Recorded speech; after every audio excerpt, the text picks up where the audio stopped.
All right, everyone. John Kerry once again said the quiet part out loud, actually. He's done this before. I believe that last year he made a similar allusion, if I remember correctly, saying, well, free speech is a big impediment to us combating disinfo, which means basically Russian propaganda. And it's like, yeah, that's the whole point. The whole point of the First Amendment of free expression, free speech, is that people have the right to express themselves, to imbibe whatever information they find accurate, to speak any information that they find accurate, truth to power mode, man, just like the leftists would say, and to do everything like that. I find it so funny that the left has sold out so much that you've got like punk rockers now rambling about the need to crack down on disinformation.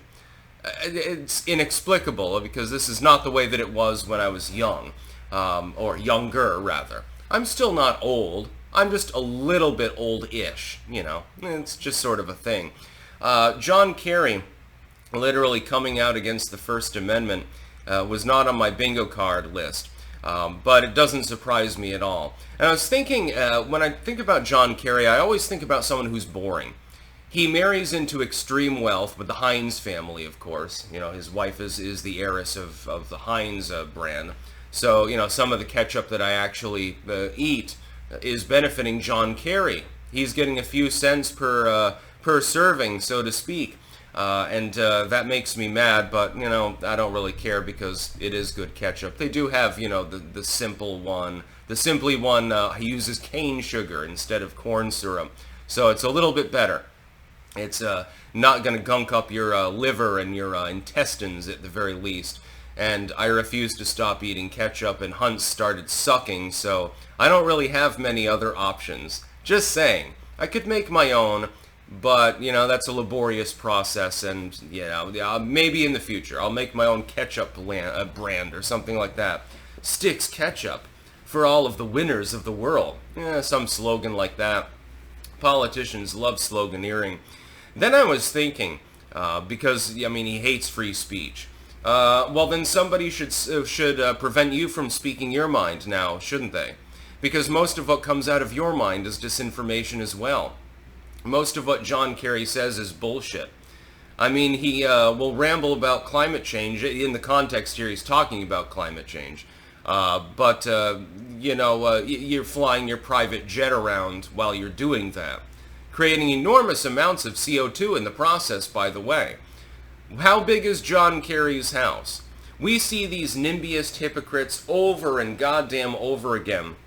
They're like living in 50-room mansions, and they want you to downsize to a pod. They're eating filet mignon, but they're saying, well, maybe you should go vegan and stuff like that. Eat the bugs, says Klaus Schwab. He's decided to retire from the battlefield more recently. John Kerry also is a very boring individual. If you're old enough to understand the 2004 election, if you saw the difference between George W. the fuck-up, who at least was amusing, he's like, I'm sorry I killed 500,000 people. Somehow he was actually more palatable than John Kerry.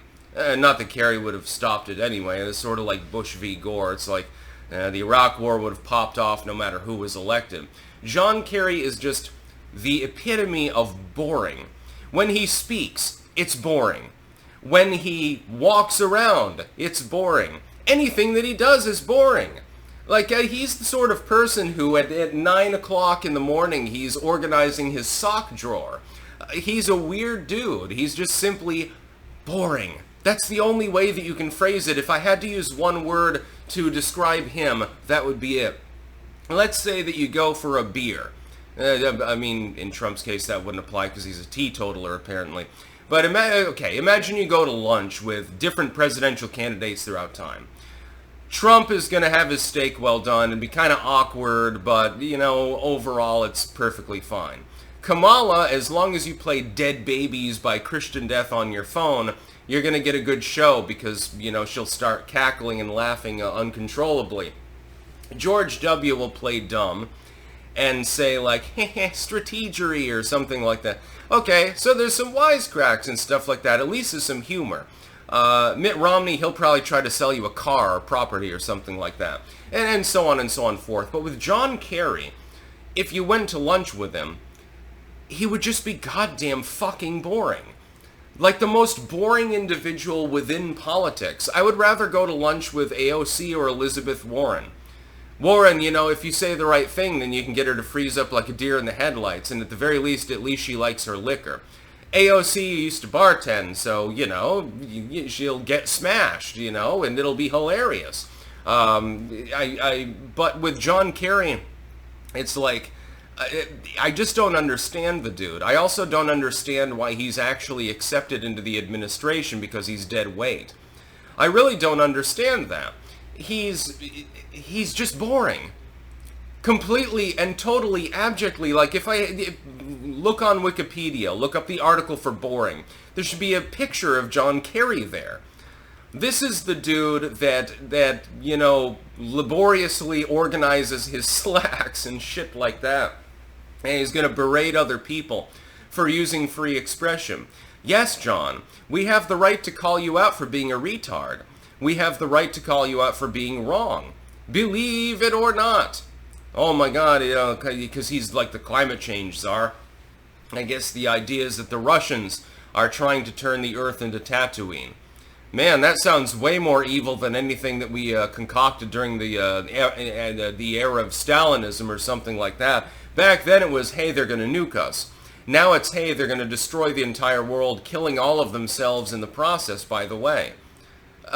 This does not actually make sense. It's also not true.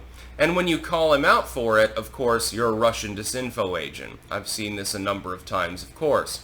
John Kerry is nuts.